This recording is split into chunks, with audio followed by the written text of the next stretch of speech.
everyone, welcome back to Legal Lamb channel. So today we will discuss about the section 370 of IPC which talks about the trafficking of person.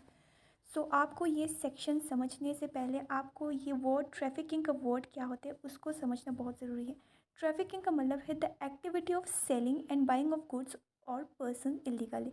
यानी कि trafficking का मतलब होता है किसी भी persons को या किसी भी गुड्स को किसी भी सामान को ख़रीदना और बेचना इलीगली, उस काम को हम बोलते हैं ट्रैफिकिंग। ठीक है, तो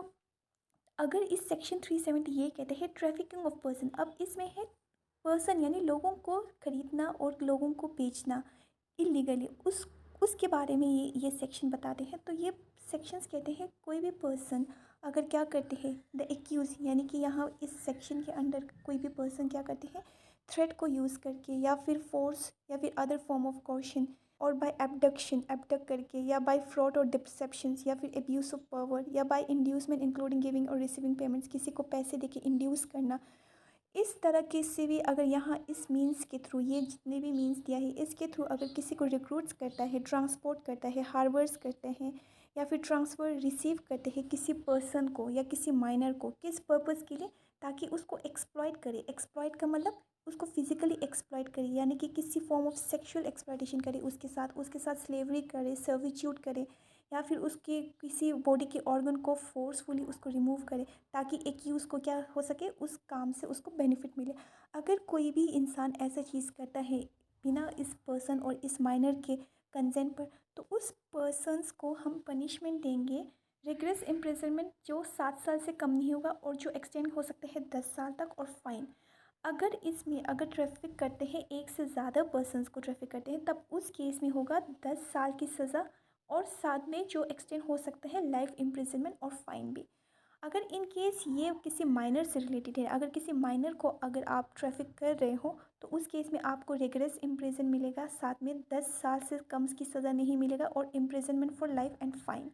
और एक से ज़्यादा माइनर होगा तब क्या होगा, इम्प्रिजनमेंट होगा 14 साल की, 14 साल के से कम नहीं होगा और उसको एक्सटेंड किया जा सकते हैं imprisonment for life and fine. और अगर एक्यूज़ ने किसी माइनर को ट्रैफिक किया होगा और मोर देन वन ओकेजन, एक से ज़्यादा ओकेजन पे उसने किसी माइनर को ट्रैफिक किया होगा तो उस केस में एक्यूज़ को सज़ा मिलेगा इम्प्रिजनमेंट फॉर लाइफ, यानी कि उसको और इसके सबसेक्शन ये भी कहते हैं इन्वॉल्वमेंट ऑफ पब्लिक सर्वेंट और police officer in trafficking of any person including minor, punishment for imprisonment for life that is imprisonment for reminder of that person's natural life and fine. अगर कोई person अगर traffic कर रहा होगा किसी person की या कोई किसी माइनर की, अगर उसमें कोई पब्लिक सर्वेंट या कोई पुलिस ऑफिसर भी उस चीज़ में इन्वॉल्व होगा तो उसमें क्या होगा, उस पब्लिक सर्वेंट और पुलिस ऑफिसर को सज़ा मिलेगा इम्प्रिजनमेंट फॉर लाइफ, जिसका मतलब है जितना reminder of that person's natural life, यानी कि उसकी नेचुरल लाइफ में जितना भी बचा होगा उसका उतनी तक का उसको सज़ा मिलेगा और साथ में फ़ाइन भी मिलेगा।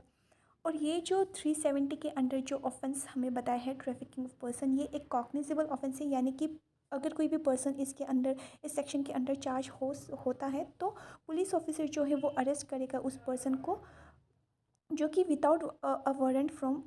Arrest warrant from the court. यानी कि पुलिस ऑफिसर अगर किसी पर्सन इस सेक्शन के अंडर अगर चार्ज होते हैं तो उसको कोर्ट से बिना वारंट ऑफ अरेस्ट लाए बिना उसको अरेस्ट कर सकते हैं पुलिस ऑफिसर। साथ में ये एक नॉन बेलेबल है, यानी कि इसमें बेल नहीं मिलेगा अगर कोई पर्सन इसमें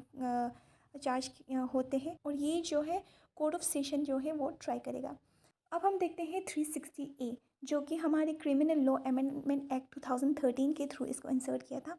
इसमें बोलता है कि exploitation of a trafficked person, जिस पर्सन को आपने ट्रैफिक किया है इलीगली, आपने उसको ख़रीदा है या फिर बेचा है एक्सप्लॉयटेशन के लिए, अगर कोई पर्सन कोई भी पर्सन नोइंगली और हैविंग रीज़न टू बिलीव, जबकि उसको पता है और उसके पास रीज़न है ये बिलीव करने का दैट द माइनर और पर्सन जो है वो ट्रैफिक किया है, उसको क्या किया है, इलीगली बाय किया है या सेल किया है, और उस माइनर और पर्सन को क्या करते हैं, engage them for sexual exploitation, उनको किसी सेक्सुअल एक्सप्लॉयटेशन में उनको एंगेज करते हैं। तो उस केस में अगर माइनर को अगर एंगेज करते हैं तो उसमें क्या होगा, पनिशमेंट रिगरस इम्प्रिजनमेंट होगा, जो कि 5 साल से कम नहीं होगा और 7 साल तक ही एक्सटेंड हो सकते हैं, एंड फाइन। अगर इन केस में अगर माइनर नहीं या कोई माइनर या कोई मेजर पर्सन का अगर कोई ट्रैफिक किया होगा और उसको पता है कि ये ट्रैफिक किया है और उसको सेक्सुअल एक्सप्लॉयटेशन में उसको इंगेज करते हैं, तब उसको मिलेगा रिग्रेस इम्प्रिजनमेंट, जो कि 3 साल से कम नहीं होगा और 5 साल तक एक्सटेंड हो सकते हैं, और साथ में इस पर्सन को फाइन भी मिलेगा। सो सेक्शन 370 और सेक्शन 370A ये दोनों कहते हैं कोई भी पर्सन को अगर आप ट्रैफिक करते हो या माइनर या किसी पर्सन को, तो उसके लिए क्या क्या सज़ा हो सकते हैं। आप इस तरह के मींस को यूज़ करते किसी को रिक्रूट कर रहे हो या फिर किसी को आप ट्रांसपोर्ट हर्बर ट्रांसफ़र या फिर रिसीव कर रहे हो, तो उस केस में आपको पनिशमेंट मिलेगा। अगर किसी मेजर पर्सन को अगर आप ट्रैफिक करती अगर किसी कोई भी पब्लिक सर्वेंट या पुलिस ऑफिसर इस चीज़ में इन्वॉल्व होगा, तो उसके लिए अलग से सज़ा इसमें मेंशन है। तो ये एक कॉग्निजेबल ऑफेंस है, नॉन वेरिएबल है वो, और सेशन कोड इसको ट्राई करेंगे। और 360A बोलते हैं कि जो कि क्रिमिनल लॉ अमेंडमेंट एक्ट 2013 के थ्रू इसको ऐड किया था। इसमें बोला है कि किसी को पता होगा या फिर उसको ये उसको बिलीव करने के लिए उसके पास रीज़न होगा कि माइनर जो है और वो पर्सन जो है उसको ट्रैफिक किया है, और उसको फिर भी उसको क्या करते हैं, किसी सेक्सुअल एक्सप्लॉयटेशन में उसको एंगेज करते हैं, तो उसके लिए माइनर के केस में उसको अलग से पनिशमेंट मिलेगा। और अगर किसी मेजर को अगर वो एंगेज करते हैं किसी सेक्सुअल एक्सप्लॉयटेशन में, तो उसके लिए अलग से पनिशमेंट प्रोवाइडेड है।